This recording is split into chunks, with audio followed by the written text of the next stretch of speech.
Inútil. Decidiu-se então pedir ao Dr. Pasquale que voltasse ao castelo, sendo que, por essa ocasião lhe seria solicitado um atestado de óbito por colapso cardíaco.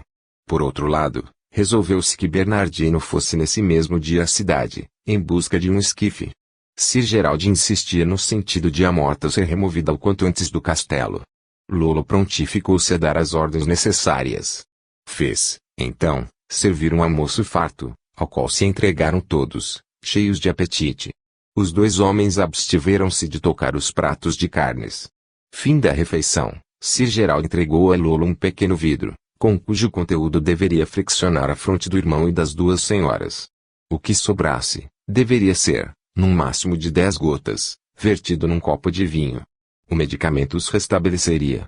Depois disso voltaram ao quarto de Dina. Quando retiraram o lençol que recobria a banheira, viram que a água, que se tingira de vermelho, produzira abundante espuma. O corpo de Dina perdera a primitiva rigidez, e não fosse a profunda palidez da epiderme, poderia ser tomada por uma formosa mulher adormecida. Pobre alma! Murmurou Tony Lin. Tão jovem e bela, e vitimada por tão horrível morte. Soubesse essa inescrupulosa fabricadora de venenos o mal que faria. Um sorriso passou pela fisionomia de Sir Gerald. Esta jovem senhora não é uma vítima inocente. Morreu pelo mesmo veneno que, outrora, ministrava aos outros. Esta noite, a lei do karma atingiu a antiga cigana. Suspirando penalizado, Tony Lin auxiliou Savery a depositar o cadáver sobre o leito, onde a velha vestiu.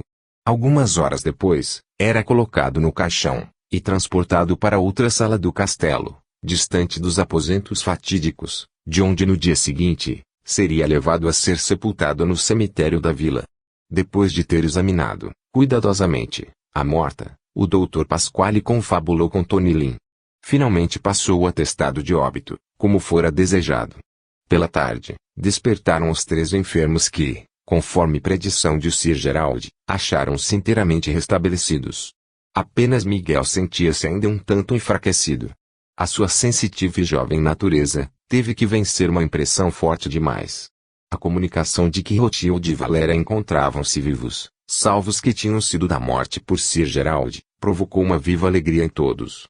Helena, entretanto, chocada com a morte de Dina, não conseguia conter as lágrimas.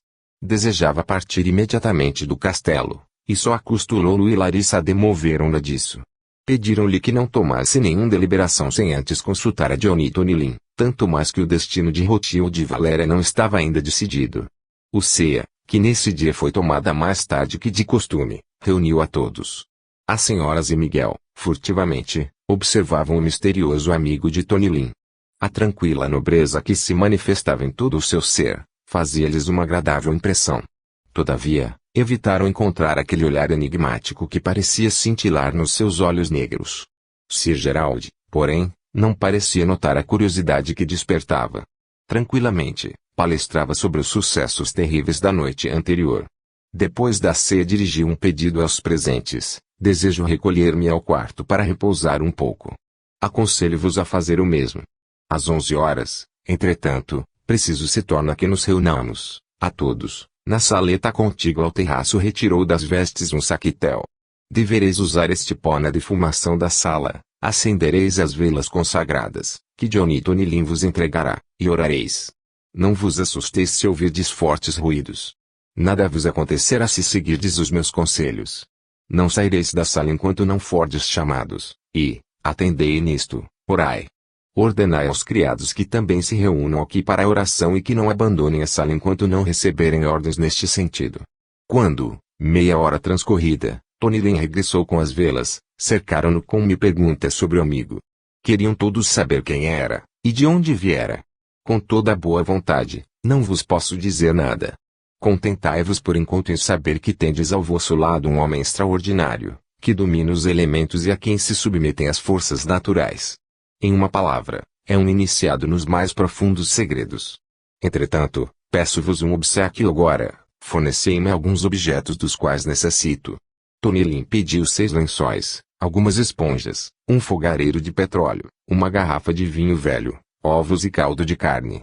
A Larissa pediu alguma roupa branca para Valéria, e o seu mais belo robe de chambre.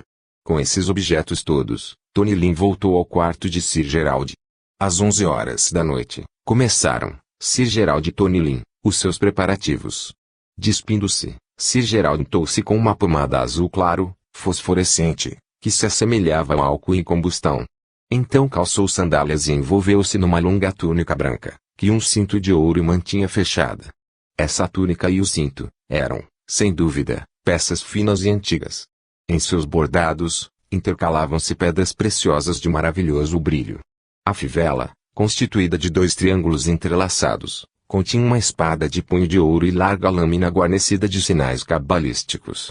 Sobre a cabeça, Sir Gerald colocou um turbante egípcio, antiquíssimo, guarnecido por uma estrela de ouro. Quando estava pronto, dirigiu-se a Tony Lin. Estou pronto. Tu, meu amigo, toma ainda um pouco deste líquido reconfortante. Poderá dar-se que os teus nervos não suportem o embate que nos espera. E num cálice deu a Tony Lin algumas gotas de uma essência vermelha como sangue, que ele bebeu. Depois retirou de uma das malas um disco de metal. Tony Lin soergueu uma caixa grande e pesada. Entraram, então, no quarto de Giovanna. Sir Gerald, conduzindo o discípulo e amigo a um canto do quarto, fechou-se num círculo mágico. E indo colocar-se sobre o disco de metal, no meio do aposento, curvou-se outra vez para os 4 pontos cardeais. Em seguida alçou a sua vara mágica, fê-la girar sobre sua cabeça e, num monótono tom de voz, pronunciou palavras de um idioma desconhecido. Uma luz verde fosca foi iluminando o aposento, paulatinamente, e apagou as chamas das velas acesas. De súbito, de todos os cantos, surgiram chamas coloridas, azuis, verdes, amarelas e violetas. Ao mesmo tempo, ouviu-se um rugir abafado, um trovejar que, de segundo em segundo, crescia. Em fragor. Os assoalhos pareceram estremecer e oscilar, em virtude de subterrâneos movimentos. O velho castelo estremecia, ameaçando ruir aos golpes de geladas ventanias. Nesse caos ensurdecedor, uivos de animais selvagens e gritos humanos, misturavam-se a angustiosos apelos e horripilantes gargalhadas. De repente tudo cessou. Um silêncio sepulcral pareceu envolver a terra, até que novos ruídos foram se fazendo audíveis, as passadas de um magote de pessoas que se aproximavam, tinir de armas, tropel de animais, vozes de mando, brados desordenados. As portas pareciam ceder aos embates de uma horda de soldados desejosos de tomar o castelo de assalto. Sir Gerald puxou da cinta uma corrente e fez soar um sinal de caçada. Depois prosseguiu na sua ladainha monótona e soturna. Em breve se renovaram os gritos e gemidos, as chamazinhas separavam-se, dando lugar a uma multidão de criaturas desvairadas que desfilavam pelo quarto, fazendo o assoalho estremecer sob os pés calçados de pesadas botas guarnecidas de esporas. Um frio suor pelou a fronte de Tony Lin, ao assistir a esse espetáculo. Era, porém, discípulo de conhecimentos suficientes a saber que misteriosas forças limpavam, naquele momento, o castelo de todos os seus espíritos, seculares prisioneiros da matéria. Outra vez um pesado silêncio envolveu-os. Aos poucos, a estranha luz esverdeada extinguiu-se, e as velas tornaram a arder. Deixando cair a vara mágica, Sir Gerald fez sinal a Tony Lin para que se aproximasse. Sem abandonar a caixa que trouxera, Dionísio seguiu o amigo até ao leito. Sir Gerald pediu-lhe que retirasse da caixa uma bandeja e certo pó branco, que foi espalhado sobre a mesma. Em seguida atearam fogo às ervas. Uma densa nuvem de fumo ergueu-se e encheu o quarto com seu agradável perfume. Sir Gerald empunhou então a sua espada e, com voz firme e imperativa, pronunciou algumas fórmulas, nas quais Tony Lin pode distinguir o nome de Paulo e Giovanna. Deixou então a espada descer como um relâmpago sobre as mãos de ambos. Uma fumaça impenetrável envolveu-os. Ao ver o gume descer naquele ímpeto, Dionísio estremecera violentamente. Pareceu-lhe que, indubitavelmente, as mãos dos infelizes estariam decepadas. Sir Gerald, não obstante, embainhou a espada tranquilamente, ergueu a sua mão direita e fez aparecer sobre a cama, durante um segundo, uma cruz flamejante. Então Tony Lin viu que as mãos, apesar de continuarem unidas, persistiam intactas. Giovanna, eu te ordeno, larga a mão de Paulo. Disse Sir Gerald alta e claramente. No mesmo instante os dedos se largaram e as mãos se libertaram. Uma espécie de calafrio percorreu o corpo, de Rothschild e ele respirou profundamente. Ato contínuo, Sir Gerald e Tony Lin, tomando nos braços o corpo do barão, transportaram-no ao seu quarto, onde o deitaram sobre o leito. Dispomos ainda de 3 horas para o quanto resta fazer. Observou Sir Gerald olhando o relógio que nesse momento marcava meia-noite. E há muito por fazer. Apressemo-nos. Pôs-se, imediatamente, a retirar do corpo de Rothschild os trajes medievais. Despido o barão, friccionaram-no todo com a pomada azul, e deitaram-lhe à boca algumas gotas do líquido púrpuro. Um novo estremecimento percorreu Rothschild, que abriu os olhos. Seu olhar era, porém, frouxo e inconsciente. Deram-lhe a beber um copo de vinho. Depois disso, cerrou os olhos e adormeceu profundamente. Que durma mais 1 hora. Está muito abatido. Ocupemo-nos agora da menina. E a Valéria, igualmente, despiram o alvo vestido, friccionando-lhe o corpo com a mesma pomada. Em seguida, embrulhados juntos ambos os trajes, Sir Gerald foi atirá-los na lareira, orvalhou-os com um líquido prateado e ateou-lhes fogo. 10 minutos depois, apenas um punhado de cinzas restava. Vestiram em Valéria a roupa branca e o robe que Larissa conseguira. Pela sua respiração normal, podia-se conhecer que vivia. Tirando da caixa uma taça de prata, Sir Gerald encheu-a de ervas e essências, colocou a taça sobre o peito da moça e deitou fogo às ervas. Enquanto queimavam, emitindo estalidos, o amigo de Dionide colocou uma mesa ao centro do quarto, cobriu-a com um pano branco e depositou sobre a mesma um candelabro de 7 braços e que, agora, trazia velas brancas. De um compartimento especial da caixa, tirou um cálice de ouro, encheu de uma essência purpurina e foi colocá-lo, igualmente, sobre a mesa, ao lado de uma concha de prata, sobre a qual encontravam-se 2 alianças de ouro. A face interna dessas alianças, cobriam-se de incompreensíveis sinais. Depois de ter colocado 2 almofadas de veludo vermelho ao solo, defronte à mesa, cobriu-as com um tecido também vermelho, bordado de ouro. Tony Lin, admirado, seguia esses preparativos. Por que me olhas tão surpreendido?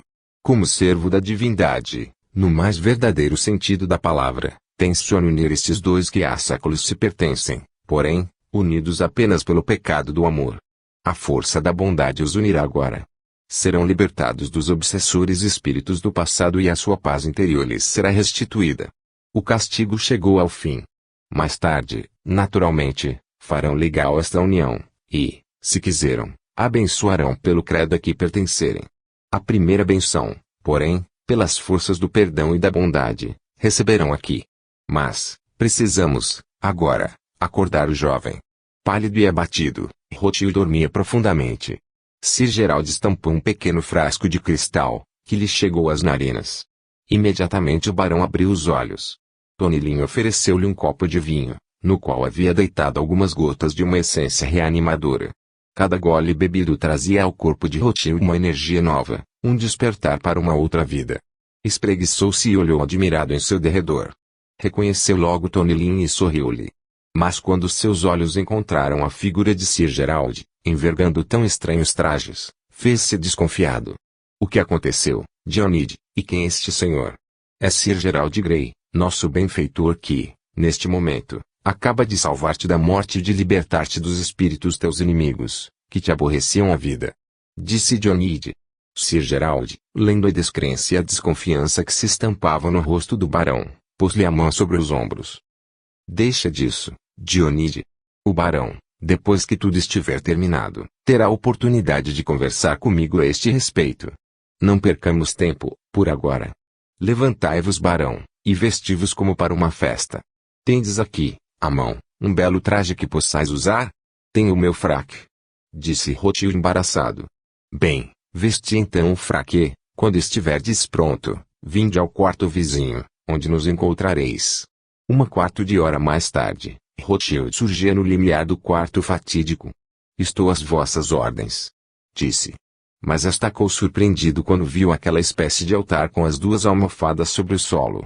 Meu amigo, sereis agora unidos pelo matrimônio com a jovem que, no passado, sob o influxo de malignas forças, desviastes.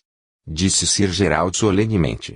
Rothschild tornou-se pálido e retrocedeu um passo. O que de mim exigis, é impossível. Deus é meu testemunho de que, de bom grado, repararia o erro cometido. Mas sou casado e minha legítima esposa encontra-se aqui, entre as paredes deste castelo. Ela prometeu-me divórcio, mas somente depois de julgado por sentença poderei desposar Valéria. Um procedimento como este, que exigis de mim, não seria uma expiação do meu passado, mas a realização de um delito maior, em relação a esta menina já tão martirizada. Tremendo, nervoso, ele abateu-se. Sentai-vos e acalmai-vos, barão.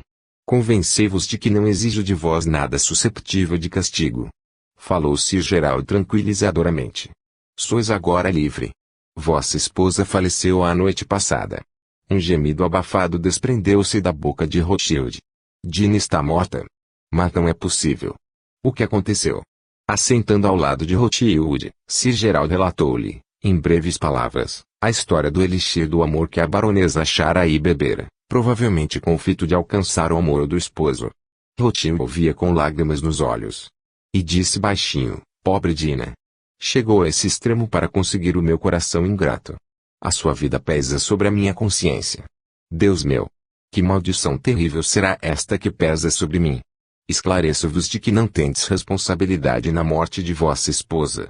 Disse Sir Gerald compenetrado. Vossa esposa foi atingida pela inevitável lei do karma, que veio trazê-la ao lugar em que muitas de suas vítimas encontraram a morte. Na imagem de vossa esposa, a cigana Yolanda veio pagar os seus pecados, morrendo pelo mesmo veneno que preparara e ministrara aos outros. Mais tarde, em seu devido tempo, efetivareis a vossa união com Valéria, perante as leis de vosso país.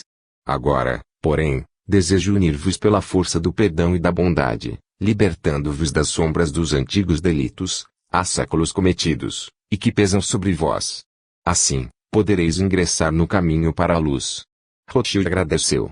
Ponho-me às vossas ordens, e seguirei as vossas instruções. Aceito a vossa promessa. Regressai agora com Johnny ao vosso quarto. Preciso despertar Valéria, e depois vos chamarei. Achando-se a sós, Rothschild pediu a Tony Lin que lhe falasse a respeito da misteriosa personalidade que podia salvá-lo das garras do passado. Teu benfeitor, Powell, é membro de uma fraternidade do Himalaia, iniciado no poder dos elementos, e ao qual estão submissas as forças invisíveis. A vida de Sir Gerald consiste em aproveitar todas as oportunidades que lhe surgem para prestar benefícios aos seus semelhantes e auxiliá-los. Enquanto isso se passava, Sir Gerald se aproximara da cama de Valéria, umedecera suas mãos e sua fronte e tomara-lhe as mãos. Despertai. Eu vos ordeno, despertai. A moça estremeceu e abriu os olhos. Obediente, Valéria, em seguida, tomou um copo de vinho, e voltou inteiramente a si. Com os olhos muito abertos, olhou para Sir Gerald. Não vos inquieteis. Sou vosso amigo e vos direi tudo quanto sucedeu.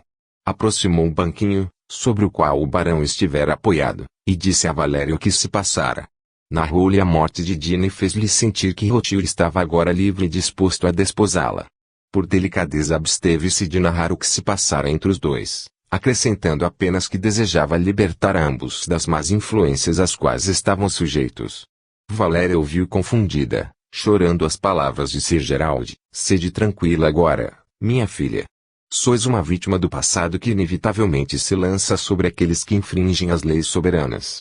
Vossa vida não está manchada por nenhuma nódoa, e o futuro vos promete felicidade. Como poderei pagar-vos por tudo quanto fizestes e estáis fazendo por mim? Submeto-me à vossa vontade, auxiliando aqueles que necessitam de mim, mas não faço que cumprir com o dever, e maior recompensa não poderei desejar do que esta, que vós ambos vos conduzais pela vida piedosa e exemplar. Em seguida ergueu-se, chamou Dionísio de Rothschild e auxiliou Valéria a levantar-se. Depois tomou a mão direita dos dois jovens, entrelaçou-as e fez com que ambos se ajoelhassem diante do altar improvisado. Cobriu-lhe as cabeças com o pano vermelho e elevou as mãos, pronunciando palavras incompreensíveis. Sobre o casal brilhou uma cruz de fogo que logo depois se desfez. Então Sir Gerald retirou o pano e colocou-lhes nos dedos as alianças, dizendo: Vós vos pertencestes reciprocamente, impura e ilicitamente. De agora em diante, a virtude e a fé vos unirá para que sintais o amor divino. Eu vos uno pelos laços puros e sagrados. Não mais pesa sobre vós a perseguição dos espíritos impuros. Que o Pai Celestial vos conduza e vos dê a sua benção. Tomou do cálice de ouro e deu a cada um de beber um gole do seu conteúdo. Quando se ergueram, Rothschild levou as mãos de Valéria aos lábios, dizendo-lhe comovido: Perdoa-me, Valéria, por te haver feito tanto mal, e creio que farei tudo quanto esteja em minhas forças, pela tua felicidade, eu creio, e nada mais temo agora. Alegre e confiante é que vejo o futuro. Disse Valéria. Mas então, empalidecendo e vacilando de súbito cerrou os olhos. Não a amparasse Rothschild, teria caído ao solo. Sir Gerald observou que uma expressão de terror estampou-se no rosto do barão. Tranquilizou-o. Nada mais temais, barão. Ela caiu em profundo sono, do qual seu corpo necessita, inadiavelmente, para que readquira forças. E neste estado permanecerá por 3 semanas, despertando uma ou outra vez, a fim de tomar alimento. Assim que estiver inteiramente desperta, estará livre dos ataques catalépticos que até agora sofreu e que não mais voltarão. Precisamos transportá-la ao seu quarto. Vós precisais também de repouso. Amanhã trataremos do que resta a fazer. Como julgardes melhor. Disse Rothschild. Ergueu Valéria em seus braços e levou-a. Sentia-se forte e tranquilo como nunca. Era um estado que substituía todas as excitações e incertezas da véspera. Helena, Larissa e seus filhos, haviam passado a noite orando, como o desejara Sir Gerald. Os longínquos trovões, os bramidos estranhos, as comoções subterrâneas, o toque da tromba, fizeram-nos trêmulas e assustados. Em seguida aprofundaram-se mais nas preces. Finalmente surgira Tony Lin que lhes comunicara que tudo fora levado a efeito satisfatoriamente. Rothschild e Valéria estavam salvos. As minudências conheceriam no dia seguinte. Todos nós, e eu próprio, estamos extremamente fatigados e abatidos. Por isto vos recomendo, em nome de Sir Gerald, que vos entregueis ao repouso. Sir Gerald garante que dormireis, todos, muito bem. Acrescentou sorridente. Rothschild recolhera-se ao seu quarto e deitara-se. Profundamente emocionado, pensava nos sucessos de que compartilhara havia pouco, e cujo pivote fora ele mesmo e Valéria. A lembrança de Dina não o deixava, e as várias cenas de sua tão curta vida conjugal passavam caleidoscopicamente diante da sua retina espiritual. Pela primeira vez condenava-se pela sua aspereza para com ela, que tudo suportara, sem que decrescesse o amor que lhe devotava. O fato de ter sido ela uma cigana satânica que caíra vítima do seu próprio karma, não diminuía a sua culpa. O amor de Dina fora a arma com a qual ela mesma se matara, inconscientemente. O desejo de ir vê-la, e de orar junto ao seu esquife, despertou nele. Sua vida e o seu futuro pertenciam, agora, a Valéria, mas a recordação de Dina, a prece que faria junto ao seu caixão, era um dever que precisava cumprir. Assim não conciliou o sono até pela manhã. Levantou-se cedo e foi procurar Savéria. Ela estava no terraço e punha a mesa para o café.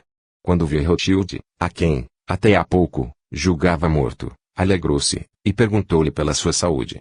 Como pareceis pálido e cansado, Signore Barão. Rothschild garantiu-lhe que se sentia bem disposto e pediu-lhe que o conduzisse ao quarto da morta. Bernardino foi acompanhá-lo ao quarto distante onde tinha sido posto o esquife e afastou-se. Com profunda dor e o coração oprimido, Rothschild contemplou o rosto da finada que tomara uma coloração ligeiramente azulada e parecia de porcelana. Lançou-se de joelhos e orou longa e ardentemente. Quando regressou ao terraço, encontrou aí a tia e Larissa. Ao vê-lo, Helena correu ao seu encontro e beijou-o, abraçando-o. Meu pobre Pauel. Graças a Deus estás outra vez conosco. Ontem eu temia não ver-te nunca mais. Ah! Se tu soubesses como me recrimino por haver descoberto e alugado este infeliz montinhoso, pois não te recrimines, titia. Foste, neste caso, simples instrumento do destino, que precisava reunir aqui o maledeto e suas vítimas. Além disso, o mal se transforma agora em bem. Sir Gerald, que Deus nos enviou à última hora, prometeu-me libertar o castelo dos seus habitantes invisíveis, dos espíritos que aqui estacionaram. Que Deus o ajude, por mais cética que eu tenha sido até hoje. Tudo o que vi aqui, abalou-me profundamente. Já não sei mais o que devo acreditar. Queixou-se Helena. Enquanto Rothschild se inclinava sobre a mão de Larissa, esta lhe disse baixinho, vi Valéria. Ela dorme. Dionísio descreveu seu estado. Deveis confessar, barão, entre vós se realizou algum drama terrível, sim Larissa, não o nego. Foi uma terrível encenação de sucessos há muitos anos transcorridos. Ele corou profundamente. Ergo louvores aos céus por esse drama ter chegado ao fim. Valéria viverá e se tornará minha esposa. Espero que a sua família não faça objeção. Sou rico, independente, e posso oferecer-lhe um futuro seguro. Além disso, seu irmão dispôs a minha prima, e assim entra, também, em parentesco comigo. A mãe de Valéria nada terá a opor, certamente. E eu estou plenamente convencida de que sereis ambos muito felizes. Disse Larissa. A palestra foi interrompida pela entrada de Miguel, que fitou o primo como que petrificado de espanto, e não quis acreditar que Pauel estivesse vivo. Sabes, Pauel, quase me tiravas a razão. Acreditei, de princípio, estar defrontando o fantasma do Malideto, mas depois reconheci-te e julguei-te morto. Eu estaria morto de fato, se a misericórdia divina não me salvasse. Mas, dize-me por que me julgaste primeiramente um fantasma, e depois me supuseste morto? Perguntou Rothschild gracejando. É melhor não me perguntares nada. Minha cabeça não estava, ontem, no devido lugar. Além disso, não compreendo nada desta incrível história. Retrucou o jovem. Conferenciaram então sobre o sepultamento de Dina. O cadáver deveria ser conduzido nesse mesmo dia à cidade, para aí baixar a tumba. Um velho sacerdote, amigo do Dr. Pasquale, permitiu que Dina tivesse, por derradeiro repouso, um canto do cemitério, onde já se achavam outros estrangeiros. Depois de resolvido o assunto, Sir Gerald comunicou que poderiam iniciar, no dia seguinte, a inspeção aos compartimentos murados. Permitir-me-eis também acompanhar-vos? Perguntou Lolo com um olhar suplicante. Sir Gerald não pôde conter um sorriso. Certamente. Todas as senhoras participarão. Apenas peço, com insistência, não toqueis em nenhum objeto sem permissão minha. E no dia seguinte, logo depois do almoço, iniciaram a pesquisa. Os homens se preveniram todos de fortes lanternas elétricas e conduziram as senhoras, trêmulas de emoção e receio. Sir Gerald conservava sua calma costumeira, que contagiara também Rothschild. O barão sentia-se singularmente triste, passando por aqueles aposentos, em muitos dos quais havia experimentado tão duras provas. Os retratos de Paulo e Giovanna impressionaram profundamente as senhoras. Tal semelhança entre viventes e criaturas há 3 séculos falecidas, heróis do drama que ali se desenrolara, excedia ultrapassando tudo quanto se podia imaginar. O quadro grande, do salão, encheu o grupo de repugnância. Na capela, onde se encontrava o cadáver insepulto de Giovanna, Helena quase chegou ao desmaio, e só a custo pode ser conduzida para fora, pelo braço do filho. Todos sentiram-se, ademais, desagradavelmente impressionados. Lolo, entretanto, mais uma vez soube demonstrar que podia ser calma e corajosa. Apertando a mão do primo, pediu-lhe que iluminasse o cadáver com a lâmpada. Aproximou-se do esquife e constatou então que o corpo da morta não estava, absolutamente, decomposto, antes conservara as suas cores naturais através dos anos e anos. A semelhança com Valéria era inegável, com a pequena diferença de ter a morta aos traços mais duros e cruéis, os cantos da boca, principalmente. Mas o coração de Lolo começou a pulsar mais forte quando vislumbrou entre os dedos da morta a mão amputada de Paulo. Provavelmente também aquela mão fora preservada da decomposição pelos mesmos processos que tinham sido empregados na morta. Apenas as unhas mostravam-se quase inteiramente azuladas. Erguendo o olhar para Rothschild, Lolo viu que ele, imerso em pensamentos, também fitava aquela mão. Bem, Pauel, vamos embora. O passado já não pesa sobre ti. 12. O manuscrito. Rothschild estremeceu e meneou a cabeça. Por último, o grupo se deteve no antigo escritório do conde Rindolfo de Montinhoso. Enquanto uma parte ocupou-se na contemplação da maravilhosa mobília, e dos painéis ao Sir Gerald aproximou-se da mesa, e entre muitos papéis aí esparsos, encontrou o rolo que Valéria, um dia, afastara da mesa, crônica dos crimes e desgraças da família Montinhoso. Precisais ler isto, barão. Não sei como não o notei antes. Esta crônica contém, sem dúvida, a explicação de muitos segredos do passado. Observou Rothschild admirado, aproximando-se rápido da mesa. Com grande interesse contemplou o velho manuscrito. Tu lerás a crônica em voz alta, não é mesmo? Implorou Lolo, que se aproximara. Provavelmente estarão aí narrados, minuciosamente, os destinos de Yolanda, de Giovanna e de Paulo, e também estará dito porque esta crônica ficou guardada aqui, na ala murada, e não no arquivo da família. No que diz respeito a este manuscrito, como no que se refere a tudo mais deste castelo, querida Lolo, seguirei exclusivamente as prescrições de Sir Gerald. Que ele determine quando, onde e por quem deve ser lida a crônica. Se ele nada tiver a opor que a ouças, então eu também não me oporei. Respondeu Rothschild. Eu próprio a lerei em voz alta. Disse Sir Gerald. Precisamos conhecer o seu conteúdo antes que façamos o restante, para libertarmos aos sucessores dos Montinhoso a vós, barão, embora vossa aparência não seja igual e o vosso diferente nome. Da maldição que pesa sobre suas cabeças. Nada tenho a opor que as senhoras e o senhor Muranov estejam presentes e tudo ouçam. Mas dizei-me vós, barão, onde desejas ouvir a exposição daquele que outrora foi vosso pai? Acabo de ver, neste momento, que foi ele o autor desta peça. Aqui Sir Gerald, nesta sala onde viveu e trabalhou, e o seu retrato olha para mim. Se achardes conveniente. Eu vos compreendo, barão, e julgo o vosso desejo muito natural, disse Sir Gerald. Se não estáis cansados, poderemos principiar já, pois que seria talvez difícil ler a informação toda de uma só vez, do princípio ao fim. É bastante longa. Todos mostraram-se de acordo com a Sir Gerald. Ninguém parecia cansado. Assim, pois, Paulo de Montinhoso, quebrai o selo que há 3 séculos foi comprimido por vosso pai, sobre este documento. A mão de Rothschild tremia imperceptivelmente quando ele cortou o fio de seda, desenrolou o manuscrito e o entregou de volta a Sir Gerald. Puxou logo em seguida uma cadeira de encosto alto, entalhado com escudo de Montinhoso e sentou-se. Sentia um peso estranho no coração. Seus olhos buscavam sempre o retrato do conde Rindolfo, iluminado agora pela luz de um lampião. Quase não podia acreditar que fosse ouvir a história de sua anterior existência, escrita pela mão de um homem morto já há alguns séculos.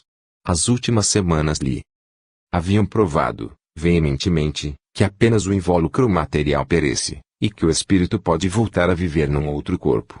Tal peregrinação, porém, parecia não dissolver os laços invisíveis, que prendem o ser aos erros dos séculos anteriores. Se a lembrança se perdia, a remissão deles vinha, inapelavelmente, mais cedo ou mais tarde. Sir Gerald, que folheara distraído as primeiras folhas do manuscrito, começou a ler em voz profunda e calma. Quem quer que sejas, forasteiro, a quem o destino reservou esta crônica, sabes que eu, Rindolfo Antônio Urso de Bianco, conde de Montinhoso, sou o seu autor, e que a iniciei num dia 3 vezes infeliz.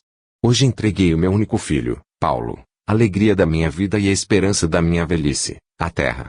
Um horrível destino o atirou num abismo, a esse jovem cheio de força e de vida, o mais nobre de todos os cavalheiros, e o mais belo de todos os nobres. Hoje a sepultura o tragou. Minha vida ficou vazia. Não teria jamais pensado em escrever esta crônica, mas um homem, que me é íntimo e me amparou no meu sofrimento e me assistiu, disse hoje estas palavras enigmáticas. Há uma lei que fará o espírito pecador de teu filho voltar ao local de seus crimes. Seus inimigos, cheios de ódio e sedentos de vingança, o atrairão para cá, mas ele terá esquecido o passado. Para dizer-lhe que a sua permanência aqui é uma empresa perigosa, e que deve fugir, ou pedir perdão aos inimigos, para que o não aniquilem, deves tu, conde, anotar os acontecimentos do presente e do passado, que redundaram no infortúnio da tua geração, tanto quanto te recordares deles. Por mais obscuras e incompreensíveis que me tenham soado estas palavras, creio, contudo, na sua realização, pois sei que esse homem, que as pronunciou, é um vidente poderoso e uma grande inteligência. A minha objeção de que um estranho venha penetrar nesta ala murada e encontrar este manuscrito antes do tempo aprazado, antes que o espírito de meu filho tenha retornado, respondeu-me ele, eu te asseguro que nenhum outro senão o teu filho entrará aqui e lerá a tua crônica. Como e quando as palavras desse homem se tornarão realidade, não sei, e nem posso saber. Mas não importa. Creio em suas palavras, e quando tu, meu filho, estiveres lendo estas linhas, saiba que teu pai ora dia e noite por ti, implorando o perdão de teus erros. O Signore Felício me disse que tu esquecerias o passado, farei então a minha narrativa como se fosses um estranho. Principiarei com a história de um dos meus antepassados, do cavaleiro Marcus, para que conheças o terrível sortilégio que pairas sobre nosso clã, em todas as suas minudências. Até o tempo do cavaleiro Marcus, a nossa família, embora de antiga nobreza e imensamente respeitada, não era rica. Nosso castelo era apenas um pequeno burgo perdido entre as montanhas. Marcus, que era valente e belo, pertencia ao exército florentino. Inúmeras vezes se distinguiu na guerra e nos torneios, e soube conquistar o coração de Júlia Barroneu, a filha única de um rico nobre de Florença. Depois que a desposou, aumentou o burgo de Montinhoso, e viveu então aqui com a nobre Júlia, em feliz união. Júlia possuía um coração bondoso e dócil, e amava sinceramente ao esposo, no qual confiava ilimitadamente. Seu único filho, Cosimo, contava 12 anos quando ela faleceu. Ele se parecia com a mãe e com ela gostava de ficar no castelo. Marcos continuava sua vida belicosa e aventureira. Cosimo cresceu e fez-se um belo rapaz. Foi então que se deu o fato que redundou no fracasso da nossa família. Marcos regressava de uma campanha e pretendia passar alguns meses no castelo. Durante uma caçada, perdeu-se na mata e foi parar num acampamento de ciganos. Como a noite já se erguia e o seu cavalo estivesse muito cansado, ficou com o bando que o alimentou e alojou. Uma cigana deu-lhe vinho a beber. Talvez a esse vinho tivesse adicionado um elixir qualquer, pois Marcos apaixonou-se por ela, levou-a consigo para o castelo, fê-la batizar e desposou-a. Os registros do capelão que então vivia no castelo e a lenda, informam que essa mulher era de extraordinária beleza. A cigana Topsy, depois de transformada na signora Yolanda, sabia mover-se como uma dama nobre e comportava-se como se tivesse nascido num castelo, ao invés de num acampamento de ciganos. Era bela, porém moralmente corrompida e cruel. Marcos não via e não observava que essa mulher o enganava e traía. Era público que lidava com licores misteriosos, com os quais escravizava os homens que lhe agradassem. Fazia-se presentear por eles, pois amava as joias e as pedras preciosas mais que tudo no mundo. Depois não hesitava em assassinar os amantes ou manobrava para que entrassem em duelo, no decorrer do qual eram eliminados. Mas Yolanda também sabia curar os enfermos e fortalecer os fracos, com as suas beberagens. Cosimo odiava aquela mulher que substituíra sua mãe. Disputavam constantemente. Um dia encontraram Cosimo morto no seu leito. Poucas semanas depois Marcos desaparecia. O seu barrete foi encontrado junto de um atoleiro e julgou-se por isso que aí tivesse encontrado a morte. Todas estas notícias e sucessos conspurcaram o nome de Yolanda, que passou a ser considerada uma bruxa. A boca pequena, dizia-se que tinha o demônio por comparsa. Julgava-se que o menino Antônio, que nascera no seu matrimônio com Marcus, tinha por pai, não Marcus, mas o próprio demo.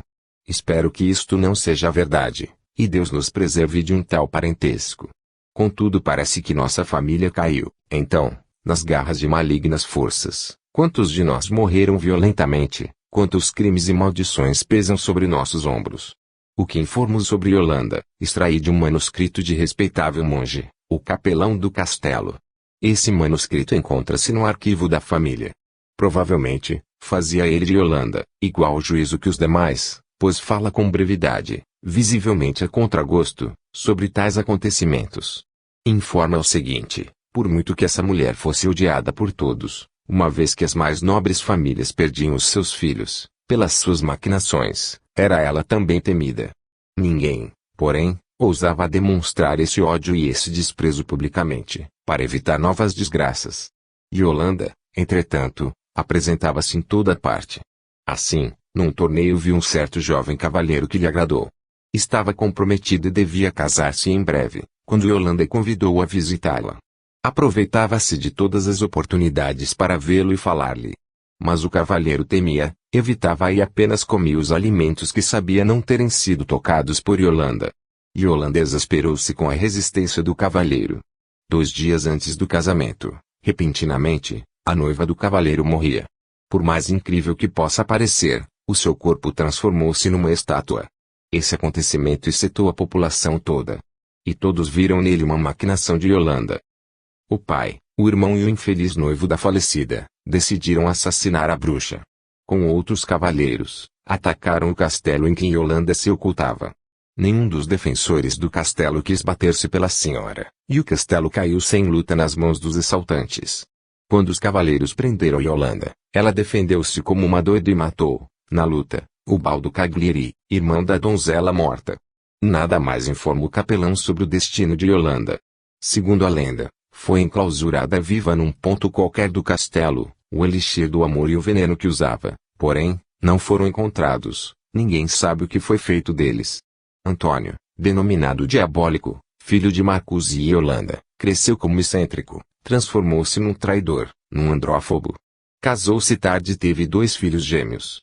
Quando um deles se casou, O outro enamorou-se da cunhada e quis desonrá-la. O esposo regressava nesse momento, percebeu que o irmão intentava e o matou num acesso de fúria.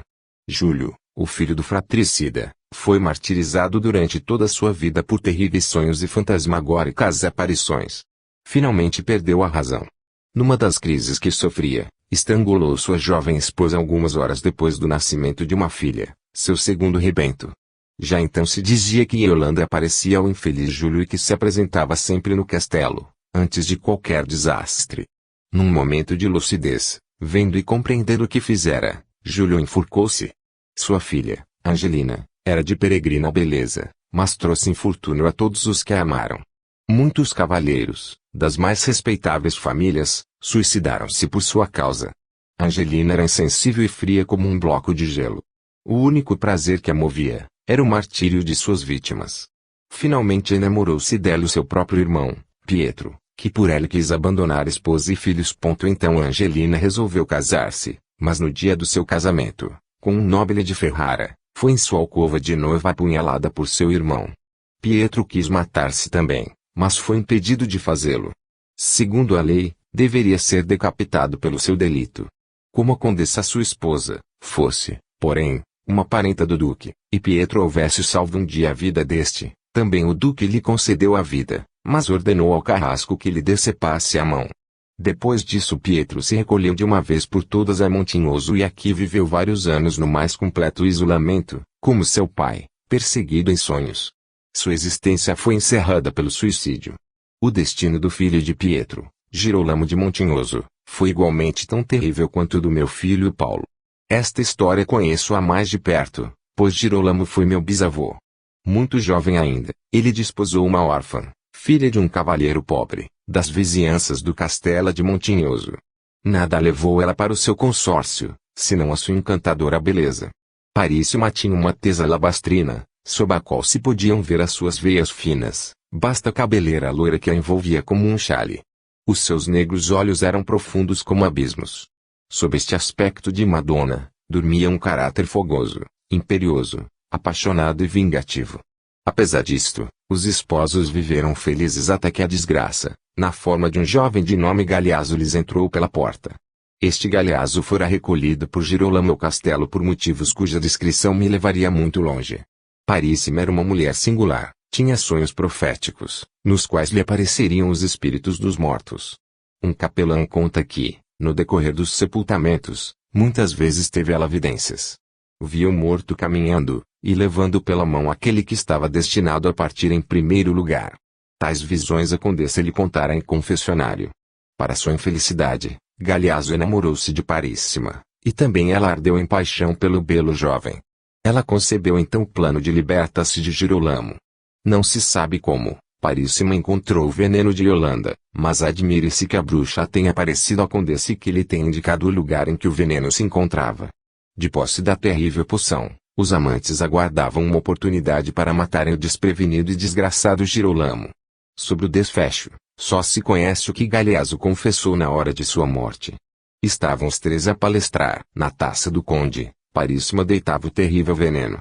Girolamo bebeu e, sentindo de súbito os seus efeitos, ergueu-se de um salto. E erguendo a mão bradou: vós me envenenastes. Sede malditos. Sede. O vosso crime estará sempre convosco. Sua voz perdeu-se, e alguns minutos depois Girolamo se transformava em estátua. Galeazzo e Paríssima, dizem, fizeram fechar o quarto, murando-o, e apagaram os vestígios do crime. Esse aposento nunca mais foi localizado.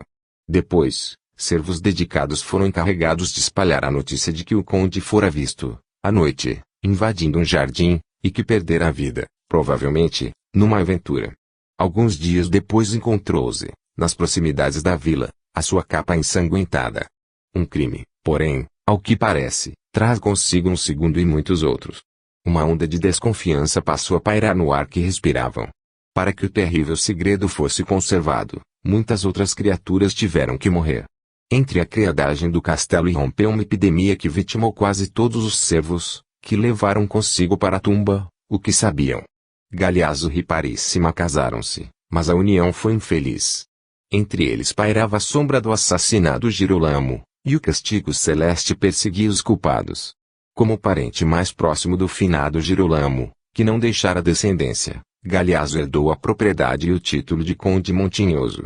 Ao leviano e voluptuoso favorito das mulheres, que eram aprisionadas pela sua rara beleza, a vida com a jovem esposa bem cedo se tornou monótona. Paríssima tinha justificado os ciúmes, encolerizando o marido.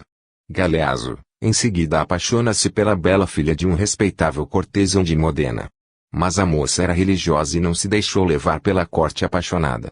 Então Galeazzo, exaltado pela desacostumada resistência, resolveu libertar-se da esposa. Algumas palavras de sua confissão indicam que ele sabia onde Paríssimo escondera o veneno que matara Girolamo. Esse lugar secreto, porém, nunca foi descoberto. O infeliz decidiu aproveitar-se do mesmo veneno, que lhe tinha prestado tão bom serviçal. Paríssima, que com a infelicidade conjugal se tornara mais violenta, não era estimada no castelo. Com isto contava Galeazzo. Ele supunha que, se mais tarde encontrassem Paríssima morta, transformada em estátua no seu leito, facilmente acreditariam na hipótese do homicídio e não suspeitariam dele. Um dia foi a criadagem despertada por gritos e ruídos que partiam dos quartos dos patrões.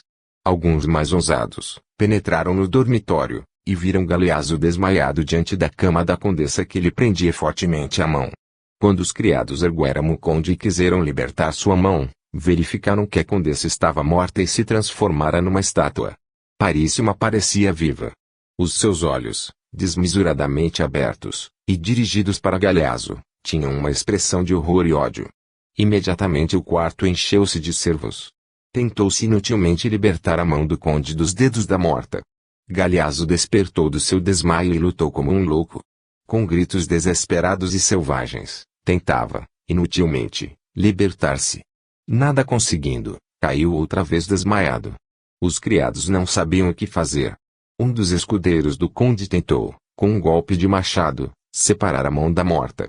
O golpe, porém, ricocheteou no pulso petrificado. Por fim uma aia lembrou-se de que o bispo estava nessa ocasião na abadia próxima. Era ele aparentado com o conde. Atendendo imediatamente ao apelo de um dos escudeiros, o bispo veio ao castelo, e, como os outros, encheu-se de espanto com o que via. Começou a orar e esparziu água benta sobre o conde, mas nada conseguiu. Mandaram então chamar o médico da vila. Até a sua chegada, o bispo orava ininterruptamente. As horas se passavam lentas. De um formoso jovem Galeazzo se transformara num ancião. Seu rosto contraíra-se de rugas, seus cabelos quase que embranqueceram de todo, e os seus olhos se turvaram, perdendo o brilho antigo. Já não tentava mais libertar-se. Apático, deitara-se nos degraus do leito. Então confessou-se ao bispo. Contou como desejara libertar-se da esposa por meio do assassinato, bem como a maneira pela qual Yolanda em pessoa aparecera Paríssima e lhe indicara o esconderijo do veneno. Nesse lapso de tempo, chegara o médico que constatou o progressivo envenenamento do sangue, que ameaçava a vida de Galeazzo, cuja mão se enegrecera quase que por completo. Tentou também abrir os dedos da morta, sem resultado. Assim, resolveu que, para salvar a vida do conde, amputaria sua mão pela junta. Todavia o conde não pode ser salvo. O veneno passará-lhe ao corpo, e ele morreu na manhã seguinte. Como se confessara antes com o bispo, foi permitido que recebesse sepultura no castelo, no jazigo dos condes de Montinhoso. Entretanto o bispo negou-se a conceder sepultura cristã à condessa, considerando-a feiticeira e rebelde. Além disso, ela se enrijecera de tal forma, em posição sentada, que não pode ser posta num esquife. Colocaram-na num grande caixão, feito de propósito, e a sepultaram fora dos muros do cemitério, ninguém sabe onde, pois nenhuma cruz ou lápide marcou a sua tumba. Galeazzo e Paríssima deixaram um filhinho. Foi o meu avô. Lembrou-me muito bem dele, pois o vi muitas vezes, quando era criança. Era rude, dado à solidão, mas religioso. Certa vez contou-me os fatos que cercaram a morte de seus pais. Pouco antes de morrer, sua mulher, minha avó, teve uma visão. Julgou ver Paríssima que lhe ordenava procurasse o corpo de Girolamo e fizesse baixar a sua mão que, ao esboçar o gesto da maldição, se enrijecera. Pois enquanto essa mão estivesse distendida, a sua maldição se manteria. Pedia também que lhe dessem uma sepultura cristã. Moribunda, minha avó narrou a sua visão, mas não lhe foi possível informar em que lugar Girolamo estaria. Morreu poucos minutos depois, levando para a sepultura esse segredo. Meu avô, meu pai, eu próprio, procuramos inutilmente o cadáver de Girolamo. Em vão fizemos dizer missas em sua intenção, em vão assistimos a todas essas missas, orando fervorosamente pelo infeliz. Na realidade, nada nos podia livrar de um horrível destino. Foi sobre o meu filho Paulo, porém, que desencadeou-se, com todas as suas forças, a diabólica maldição, que o aniquilou. Se eu, Rindolfo de Montinhoso, escapei a infortúnio, meu filho sofreu por nós ambos. O nascimento de Paulo custou a vida de sua mãe. Poucas horas depois de haver dado à luz a criança, minha pobre Fúvia adormeceu e sonhou. E o seu sonho inteiro dizia respeito ao futuro de nosso filhinho e à sorte da família. Pálida como uma morta, foi que se ergueu das almofadas, repentinamente, gritando palavras incompreensíveis. Somente ouvi as palavras, salvem a criança. Depois recaiu sobre as almofadas e morreu. Eu amava a Fúvia profundamente, e resolvi não contrair nova aliança, antes dedicar-me inteiramente à educação de nosso filho. Para minha alegria, Paulo cresceu forte como um carvalho, belo como Apolo e se fez senhor do requinte da arte de um cavalheiro. Entretanto, por vezes, talvez fosse por demais ousado e intimorato diante do perigo. Contava ele mais ou menos 10 anos quando fiz uma descoberta que fez o meu coração de pai estremecer. Paulo era o retrato vivo do meu antepassado, de Galeazzo, que existia na galeria do castelo. Quando o retrato de Paríssima, tida por feiticeira, foi destruído, o retrato de Galeazzo foi poupado. Comecei a sofrer sob o peso de terríveis pressentimentos. Realizar-se-ia em meu filho a horrorosa cena que pesava sobre todos nós. Doei à igreja ricos presentes e passei a orar fervorosamente pela paz do meu querido rebento. Quando Paulo atingiu os 15 anos, coloquei-o como pajem no paço do Duque de Ferrara. Aí se tornou o favorito inconteste não só da família ducal, mas de toda a corte. Sua inteligência, sua destreza nos jogos e exercícios de equitação, lhe asseguravam a preferência de todos. O duque tinha sido educado na corte da França, e gostava de promover festas e torneios. Ficava radiante quando Paulo não encontrava rival na dança e no jogo da lança. Por ocasião do 20º natalício de meu filho, fui à corte de Ferrara, e confesso que os seus triunfos, aí festejados, me deixaram lisonjeado e feliz. Maior, porém, foi a minha satisfação quando o duque deu-me a perceber o seu carinho por Paulo. Consentiria, em 3 anos, quando sua filha Bianca atingisse a idade de 16 anos, no casamento dos dois jovens, se sentissem mutuamente atraídos. Tal expectativa para meu filho, encantou-me, e foi muito feliz que parti de Ferrara na companhia de Paulo. Tínhamos muito por fazer em Montinhoso e Modena. E 7 ou 8 meses vivemos entre este e aquela, até que um dia recebemos uma carta da mãe de minha falecida esposa, cuja lembrança me era e será sagrada. A velha condessa de Castelmonte, que vivia em Veneza na companhia de uma filha casada, pedia-me que mandasse Paulo ao visitá-la pois há 2 anos não o via. Dizia-se saudosa do único neto, e desejosa de tê-lo por uns dias ao seu lado. Satisfiz o seu desejo com o maior prazer. Paulo, que amava e venerava sua avó, também desejava vê-la. Algumas semanas depois de sua partida recebi certa carta, de um parente distante, César Salviati. Comunicava-me que estava gravemente enfermo e implorava minha presença. Queria me fazer, de viva voz, certo pedido cujo assentimento, de minha parte, lhe daria a tranquilidade necessária a morrer. Pouco conhecia a seu respeito. Quando éramos ainda jovens, mudara-se ele para Roma, entrando para o serviço do Santo Padre. Sabia também que se casara. Depois perdera-o de vista. Estava vivendo num pequeno castelo nos arredores de Pirusa, resto de sua antiga fortuna. Minha chegada alegrou-o muito. Contou-me, na parte que eu desconhecia, a história de sua vida. E com os olhos rasos de lágrimas, pediu-me que me encarregasse de sua única filha, Giovanna, depois de sua morte. Prometi-lhe que permaneceria no castelo até quando ele desejasse, e que depois partiria levando Giovanna, que eu trataria como minha filha, para Montinhoso. Vendo Giovanna pela primeira vez, surpreendi-me com a sua beleza. Julguei nunca ter visto a adolescente mais bela. Seus olhos eram profundamente escuros e olhavam sempre com qualquer coisa de surpreso e interrogativo. Do seu rostinho alvo e perfeito, 2 longas tranças loiras caíam-lhe pelas costas, sendo mais em realce o encanto dos seus olhos escuros. A minha promessa alegrou a César, e, quando alguns dias depois ele morria, abençoou-me antes de cerrar os olhos. Levei Giovanna comigo, sem adivinhar que, com ela, estava levando a desgraça de Paulo para minha casa. Em Modena compramos tudo quanto a rapariga faltava, e fomos nos acomodar em Montinhoso. Num ambiente de riqueza e brilho, Giovanna desabrochou como uma flor, vencendo a dor motivada pela perda do genitor bem mais depressa do que eu esperava. Chamava-me de tio Rindolfo e amava-me como um pai. Também eu lhe era dedicado como a uma filha. Satisfazia-me a sua alegria infantil, que qualquer pequenino presente despertava. Como um agradecimento que me dirigia, cantava-me com argentina voz, canções que ela mesma acompanhava dedilhando alaúde. Por esse tempo, surgiu-nos aqui um jovem artista de nome Enzio Castelli, filho de um amigo meu. A família Castelli era nobre e rica. Enzio, que possuía grande talento pictural, dedicava-se inteiramente à arte. Tinha feito nome, e recebia inúmeras encomendas de burgueses ricos e sacerdotes. O prior de nosso convento encomendara-lhe um quadro sacro. Convidei Enzio a vir morar conosco enquanto executasse o quadro. Simultaneamente pintaria, se consentisse, o retrato de Giovanna e o meu. Enzio aceitou satisfeito o convite e logo iniciou o trabalho. O meu retrato, que se encontra nesta sala, foi pintado por ele e executado com a mesma perfeição com que executou o de Giovanna. Em breve, observei que Enzio enamorava-se de Giovanna, o que, aliás, não era de admirar. Se Giovanna tivesse correspondido ao seu amor, eu teria consentido no casamento. Enzio era de boa família, de reputação limpa, e, além disso, o dote que eu havia destinado a Giovanna, não deixaria os dois dependentes do seu trabalho. Mas Giovanna era indiferente a Enzio, e quando o moço confessou-lhe o seu amor e pediu-a em casamento, recusou incontinente. Enzio retirou-se do castelo no mesmo dia, regressando a Modena. Mas a infeliz paixão reconduziu-o de novo a Montinhoso e só muitos anos depois vim a saber que se tornara monge e ingressara no nosso convento. Paulo estava ainda em Veneza. Quando escrevia, mostrava-se encantado com a cidade.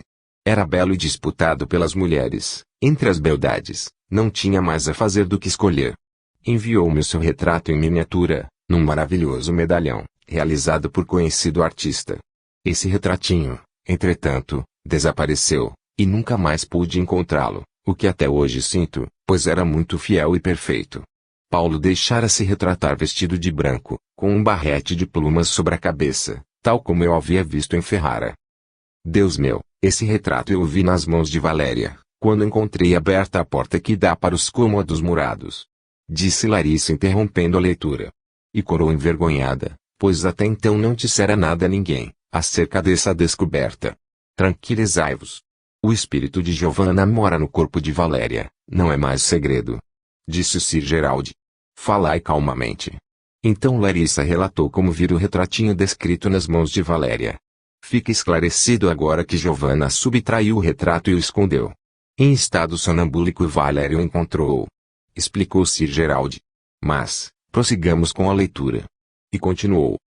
Paulo escreveu-me que uma grave moléstia punha em perigo a vida da condessa. Temia a sua morte.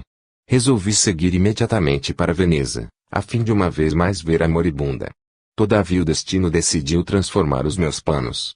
No caminho encontrei Paulo que já estava de regresso. A velha condessa morrera 2 dias depois que despachara a carta. Paulo não quis continuar em Veneza. Notei qualquer coisa de diferente em meu filho, ele trazia uma expressão de abatimento, parecia triste e preocupado. Atribui tudo ao golpe por que passara e procurei distraí-lo. Falei-lhe das intenções da duquesa, desejosa de casá-lo com sua filha Bianca. Paulo estremeceu assustado. Daí por diante, ora empalidecia, ora corava. Disse de súbito, cortando o assunto, um belo plano, papai. Esperemos que se realize. Oxalá eu agrade a Bianca e ela queira se tomar minha esposa. Passei a remoer a ideia de que Paulo me ocultava qualquer coisa. Como, porém, ele não zero me parecesse disposto a dizer nada, procurei Seno, o seu irmão de leite, que lhe servia de escudeiro, e lhe era dedicado e confidente. Seno contou-me que o jovem conde conquistara o coração de muitas damas, e que 2 delas se tinham suicidado por sua causa, uma vez que Paulo não as quisera. Assim, chegamos de volta a Montinhoso, onde Giovanna me recebeu festivamente. Paulo, entretanto, cumprimentou-a friamente. Em pouco tempo, porém, se tornaram ótimos amigos. Iam juntos à caça do falcão, passeavam livres pelo parque, e cantavam duetos. Eu julgava tudo muito natural, e estava satisfeito por ver que Paulo se punha outra vez alegre e despreocupado. Nem por um instante imaginei que ambos se prendessem cada dia mais, pelos laços do amor. Ocupado em pôr ordem nos negócios da Condessa Castelmonte, não achei tempo para observar mais